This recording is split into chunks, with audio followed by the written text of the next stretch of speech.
Election result വന്നതിന് ശേഷം ഏറ്റവും കൂടുതൽ അക്രമങ്ങൾ ഉണ്ടാകുന്ന ഒരു സംസ്ഥാനമാണ് പശ്ചിമ ബംഗാൾ. വർഷങ്ങളായി മമതാ ബാനർജിയും തൃണമൂൽ ഗുണ്ടകളും ചേർന്ന് നടത്തുന്ന ഗുണ്ടാ രാജിനെതിരെ വ്യാപകമായ ആക്രമണങ്ങളാണ് ഇപ്പോൾ അരങ്ങേറുന്നത്. അതിനിടയിലാണ് പശ്ചിമ ബംഗാളിലെ BJPയുടെ പ്രധാന നേതാവ് സുവേന്ദു അധികാരിയുടെ പേഴ്സണൽ അസിസ്റ്റന്റ് കൊൽക്കത്തയിൽ വെച്ച് വെടിയേറ്റ് കൊല്ലപ്പെടുന്നത്. ചന്ദ്രനാഥ് രഥാണ് മരിച്ചത്. നോർത്ത് 24 പാർഗനാസ് ജില്ലയിലെ മധ്യം ഗ്രാമിലാണ് സംഭവം ഉണ്ടായത്. തന്റെ ബ്ലാക്ക് സ്കോർപിയോയിൽ പോയിരുന്ന ചന്ദ്രനാഥിന് നേരെ മോട്ടോർ സൈക്കിളിലെത്തിയ അക്രമികൾ നിരവധി തവണ വെടിയുതിർക്കുകയായിരുന്നു. പോയിന്റ് ബ്ലാങ്ക് റേഞ്ചിലാണ് വെടിയുതിർത്തത്. അദ്ദേഹത്തോടൊപ്പം മറ്റ് 3 പേർ കൂടി ഉണ്ടായിരുന്നു. ഗുരുതരമായി പരിക്കേറ്റ ചന്ദ്രനാഥിനെ ആശുപത്രിയിൽ എത്തിച്ചെങ്കിലും അദ്ദേഹം മരണപ്പെടുകയായിരുന്നു. നിലവിൽ BJPയിൽ മുഖ്യമന്ത്രി സ്ഥാനത്തേക്ക് പരിഗണിക്കുന്ന നേതാവാണ് സുവേന്ദു അധികാരി. തെരഞ്ഞെടുപ്പിൽ സുവേന്ദു അധികാരിക്കെതിരെ മത്സരിച്ച തൃണമൂൽ കോൺഗ്രസ് അധ്യക്ഷ മമതാ ബാനർജി പരാജയപ്പെട്ടിരുന്നു. സുവേന്ദു അധികാരി മമതയെ തോൽപ്പിച്ച ഭവാനിപൂർ മണ്ഡലത്തിലെ ഇലക്ഷന്റെ ചാർജ് ചന്ദ്രനാഥിനായിരുന്നു. ഇതൊരു ആസൂത്രിതമായ കൊലപാതകമാണെന്നും സംഭവത്തിന് പിന്നിൽ വലിയ ഗൂഢാലോചനകൾ ഉണ്ടെന്നും സുവേന്ദു അധികാരി ആരോപിക്കുന്നു. 4 മോട്ടോർ സൈക്കിളുകളായി എത്തിയ ഹെൽമറ്റ് ധരിച്ച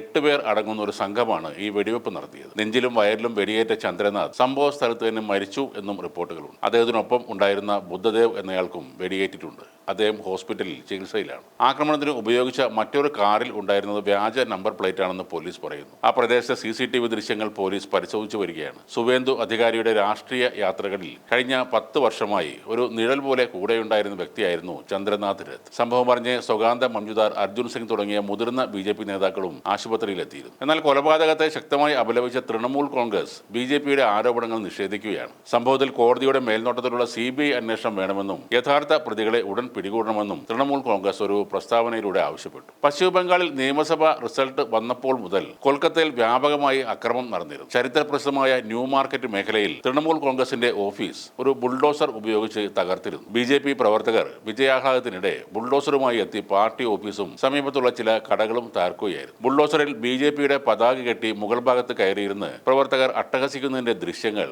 സാമൂഹിക മാധ്യമങ്ങളിൽ പ്രചരിക്കുന്നുമുണ്ട്. തൃണമൂൽ കോൺഗ്രസിന്റെ തണലിൽ അക്രമം നടത്തുന്ന ഗുണ്ടകൾ എവിടെ ഒളിച്ചാലും അവരെ കണ്ടെത്തി ജയിലിൽ അടക്കുമെന്ന് കടുത്ത മുന്നറിയിപ്പാണ് സുവേന്ദു അധികാരി നേരത്തെ നൽകിയത്. BJP സർക്കാരിന് കീഴിൽ ഓരോ തൃണമൂൽ ഗുണ്ടകളും തങ്ങൾ ചെയ്ത ക്രൂരതകൾക്ക് കണക്ക് പറയേണ്ടി വരുമെന്ന് അദ്ദേഹം വ്യക്തമായി പറഞ്ഞു. തെരഞ്ഞെടുപ്പ് വിജയത്തിന് നന്ദി അറിയിക്കാനായി നന്ദിഗ്രാമിൽ പ്രവർത്തകരെ അഭിസംബോധന ചെയ്ത് സംസാരിക്കുമ്പോഴാണ് അദ്ദേഹം ഇക്കാര്യം വ്യക്തമാക്കിയത്. ബംഗാൾ അത്രയ്ക്ക് പെട്ടെന്നൊന്നും ശാന്തമാകില്ല എന്ന് തന്നെയാണ് സൂചനകൾ. ഭരണം കിട്ടിയത് മുതൽ മമതാ ബാനർജി അവിടെ നടത്തിയത് ഭീകരമായ ആക്രമണങ്ങളാണ്. വർഷങ്ങളോളം ബംഗാൾ ഭരിച്ചിരുന്ന CPMന് അവരുടെ പാർട്ടി ഓഫീസുകൾ തുറക്കാൻ കഴിയാത്ത അവസ്ഥയാണ് ഉണ്ടായിരുന്നത്. അതേപോലെ തന്നെ കോൺഗ്രസിനെയും അടിച്ചു ഒതുക്കാൻ തൃണമൂൽ ഗുണ്ടകൾ ശ്രമിച്ചിരുന്നു. BJPയുടെ മറ്റൊരു നേതാവായ സുവേന്ദു സർക്കാരിനെ ഇലക്ഷൻ ദിവസത്തിൽ തൃണമൂൽ പ്രവർത്തകരും ഗുണ്ടകളും ചേർന്ന് ഓടിച്ചിട്ട് മർദ്ദിച്ചിരുന്നു. ഇതുവരെ കൊടുത്തതിനെല്ലാം 10 മടങ്ങ് കനത്തിൽ തൃണമൂലിന് തിരികെ കിട്ടുമെന്ന കാര്യം ഏതാണ്ട് ഉറപ്പായി കഴിഞ്ഞു. മമതയ്ക്ക് ഇനിയൊരു തിരിച്ചുവരവ് ഇല്ലാത്ത വിധത്തിൽ പാർട്ടിയെ തകർക്കാനായിരിക്കും BJP ശ്രമിക്കുന്നത്.